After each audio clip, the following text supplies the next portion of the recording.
Hello everyone, कैसे हैं आप सभी। आपका स्वागत है आपके अपने ही यूट्यूब चैनल पर जिसका नाम है इंग्लिश बाई छवि सर। तो दोस्तों, आज मैं डिस्कस करने जा रहा हूँ यूपी बोर्ड क्लास 12th की ग्रामर से सिंथेसिस ऑफ सेंटेंसेज को।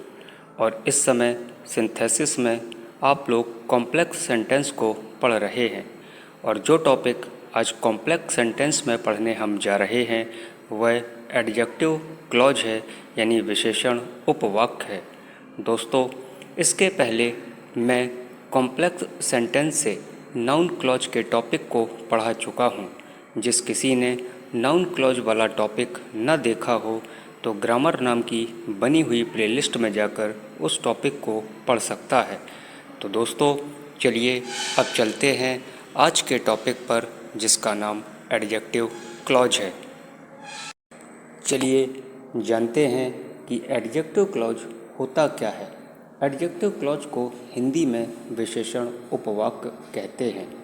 यदि एक वाक्य के अंतर्गत आए हुए नाउन या प्रोनाउन के लिए दूसरे वाक्य में कोई बात कही गई हो, ध्यान से सुनिए, यदि एक वाक्य के अंतर्गत आए हुए नाउन या प्रोनाउन के लिए दूसरे वाक्य में कोई बात कही गई हो तो दूसरे वाक्य को एडजेक्टिव क्लॉज में बदल देते हैं।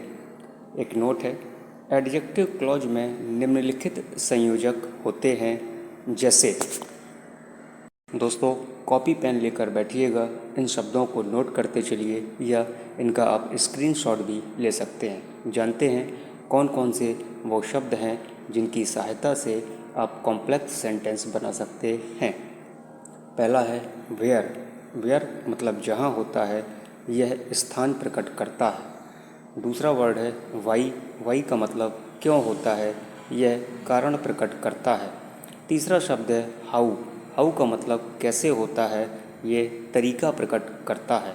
चौथा शब्द है वैन। वैन का मतलब जब होता है, यह समय प्रकट करता है।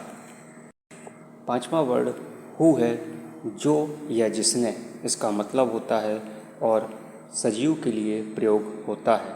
छठवां वर्ड है विच, जो या जिसने, मतलब होता है और निर्जीव के लिए प्रयोग होता है। सातवां वर्ड दैट है, इसका भी मतलब जो या जिसने होता है, निर्जीव के लिए प्रयोग होता है।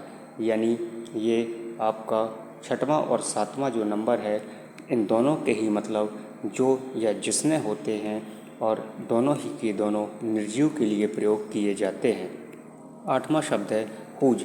इसका मतलब जिसका, जिसकी, जिसके होता है और निर्जीव के लिए प्रयोग किया जाता है।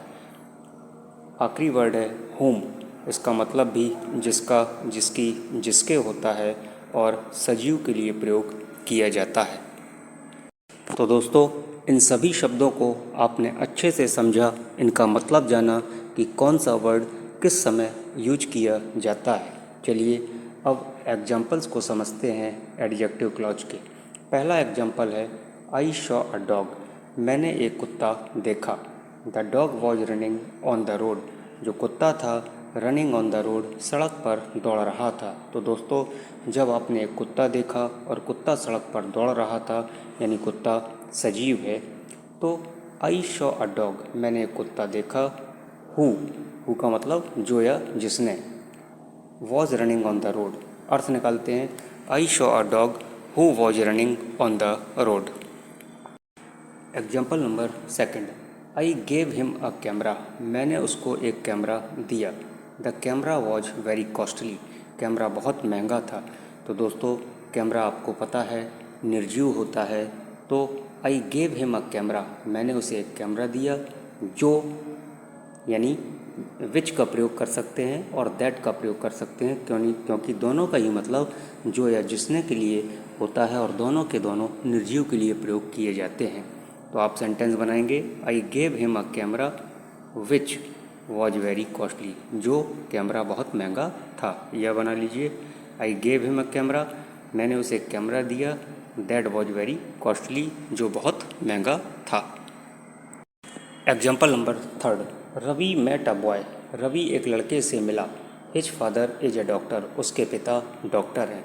यानी रवि एक लड़के से मिला जिसके पिता एक डॉक्टर हैं। तो जिसके किसके लिए आता है, हुम के लिए आता है, और हुम सजीव के लिए प्रयोग किया जाता है क्योंकि रवि एक लड़के से मिल रहा है और उसके पिता एक डॉक्टर हैं, यानी वो सजीव है। तो सेंटेंस बन जाएगा Ravi met a boy whom father is a doctor, जिसके पिता डॉक्टर हैं।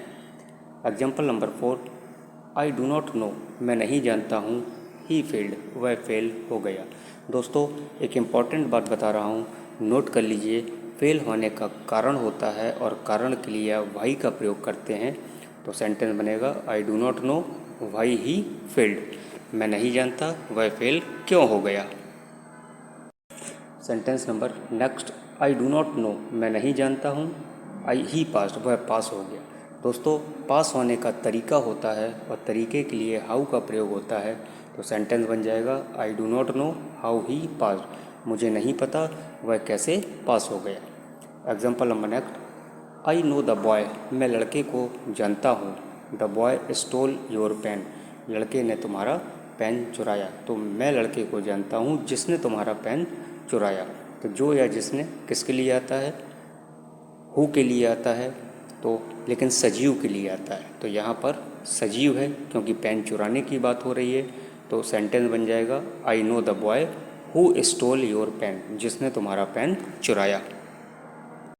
Example number 7, I know the girl, मैं लड़की को जानता हूँ, हर अंकल डाइड यस्टरडे, उसके अंकल कल रात ख़त्म हो गए थे। तो दोस्तों जब उसके अंकल ख़त्म हो गए यानी निर्जीव हो गए, तो सेंटेंस का अर्थ निकल रहा है आई नो द गर्ल, मैं लड़की को जानता हूँ जिसके अंकल कल ख़त्म हो गए थे। तो सेंटेंस बनेगा I know the girl whose uncle died yesterday, क्योंकि हुज का मतलब जिसका, जिसकी, जिसके होता है और निर्जीव के लिए प्रयोग किया जाता है। Example number next, he has come to me, वह मेरे पास आया, I do not know the reason, मैं रीजन को नहीं जानता। तो दोस्तों जैसा कि पहले मैं बता चुका हूँ, जब भी रीजन की बात आएगी, कारण की बात आएगी, तो वाई का प्रयोग लगाकर आपको एडजेक्टिव क्लॉज बनाना होगा। पीछे के सेंटेंस को आगे, आगे के सेंटेंस को पीछे किया जा सकता है, बस अर्थ क्लियर होना चाहिए। तो पीछे के सेंटेंस को आगे रखते हैं, I do not know the reason, मैं कारण नहीं जानता हूँ, क्यों, ही हैज़ कम टू मी, वह मेरे पास आया।